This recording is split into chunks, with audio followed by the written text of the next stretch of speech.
माननीय सदस्य श्री आलोक कुमार सुमन जी। धन्यवाद सभापति महोदया।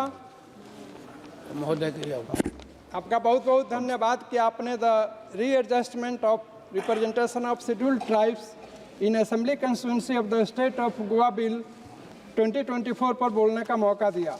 महोदय, वर्तमान विधेयक का संबंध मुख्यतः अपने हमारे संविधान के आर्टिकल 3T2 से है।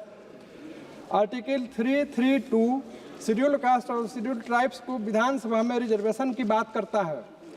गोवा विधानसभा में अब तक शेड्यूल ट्राइब्स का रिप्रेजेंटेशन या रिजर्वेशन अब तक नहीं मिल पाया है। इस विधेयक को लाने का मुख्य कारण और मुख्य उद्देश्य है कि वर्तमान में शेड्यूल ट्राइब्स की पॉपुलेशन 2011 की जनगणना के अनुसार गोवा में 1,49,275 थी, जबकि वर्ष 2001 के जनगणना के अनुसार मात्र 566 थी। पॉपुलेशन की वृद्धि के कारण यह आवश्यक हो गया है कि इतनी बड़ी संख्या वाले पॉपुलेशन को गोवा विधानसभा में निश्चित रूप से रिजर्वेशन और रिप्रेजेंटेशन जनसंख्या के आधार पर दिया जाए। महोदय, हमारे भारतीय संविधान के महान शिल्पकार भारत रत्न डॉक्टर भीमराव अंबेडकर साहब का मानना था कि किसी भी समाज की प्रगति समाज के निचले तबके की प्रगति पर निर्भर करता है। डॉक्टर अंबेडकर साहब ने लोकतंत्र के सामाजिक और राजनीतिक आयामों के बीच अंतर स्पष्ट किया था। उन्होंने कहा था कि हमें अपने राजनीतिक लोकतंत्र को एक सामाजिक लोकतंत्र भी बनाना चाहिए। महोदय, जैसा कि हम सभी जानते हैं कि डिलिमिटेशन कमीशन का गठन 2026 तक फ्रोजन किया गया है। भारतीय संविधान के आर्टिकल 82 और आर्टिकल 170 के अनुसार अगला डिलिमिटेशन कमीशन का काम तब तक के लिए रोक दिया गया है जब तक वर्ष 2026 के पश्चात की गई पहली जनगणना के आंकड़े प्रकाशित नहीं कर दिए जाते हैं। महोदय, गोवा में नए समुदाय जैसा कि कुनवी, गावड़ा और वेलिप को शेड्यूल ट्राइब्स कम्युनिटी में शामिल किया गया था। इससे भी शेड्यूल ट्राइब्स की संख्या में बढ़ोतरी हुई, इसलिए आवश्यक हो गया था कि इलेक्शन कमीशन ऑफ इंडिया को पावर दिया जाए कि वह the delimitation of parliamentary and assembly constituency order 2008 और readjust the seats in the legislative assembly of state of Goa में अमेंडमेंट करके शेड्यूल ट्राइब्स को बढ़ी हुई जनसंख्या के आधार पर उनको रिजर्वेशन और रिप्रेजेंटेशन दी जाए। इस बिल के पास होने से गोवा में अनुसूचित जनजाति को विधानसभा में इफेक्टिव डेमोक्रेटिक पार्टिसिपेशन होगा।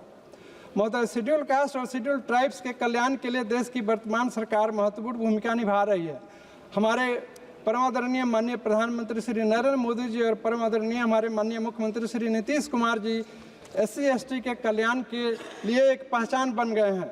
हमारे परम आदरणीय माननीय मुख्यमंत्री श्री नीतीश कुमार जी बिहार में SC/ST को मुख्य धारा में लाने के लिए कई ऐतिहासिक कदम उठाए हैं, जो कि बिहार में दिखता है। इस बिल पर अपनी बात रखते हुए मेरा यह एक सुझाव है कि ST/ST बच्चों को IIT, एम्स, NITs और देश के हायर एजुकेशन में हायर इंस्टीट्यूशन में आत्महत्या करने से रोका जाए।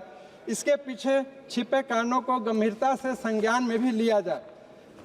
महोदय, वर्ष 2023-24 के आंकड़े अध्ययन करने से पता चलता है कि हम सस्टेनेबल डेवलप गोल्स में उसको अचीव करने में भारत कई देशों से आगे है।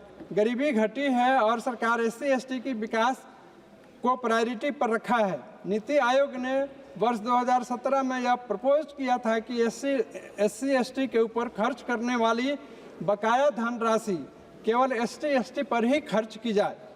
इसके लिए मिनिस्ट्री ऑफ फाइनेंस से प्रिंसिपल अप्रूवल भी लिया गया था, लेकिन मैं इस सदन आपके माध्यम से इस सदन का संज्ञान में लाना चाहता हूं कि वर्ष 2018-19 में 9,818.24 करोड़ रुपए बिना खर्च किए लैप्स हो गए। उसी प्रकार वर्ष 19-20 में 11,042.26 करोड़ रुपए, 2020-21 में 19,922.35 करोड़ रुपए और 2021-22 में 16,942 करोड़ रुपए और वर्ष 22-23 में 13,961.54 करोड़ रुपए बिना खर्च किए लैप्स हो गया।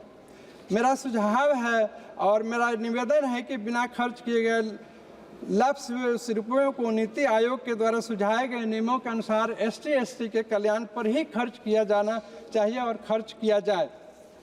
महोदय, मैं इन्हीं शब्दों के साथ और अपनी इन्हीं बातों के साथ इस बिल का समर्थन करते हुए अपनी बात समाप्त करता हूँ। धन्यवाद महोदय।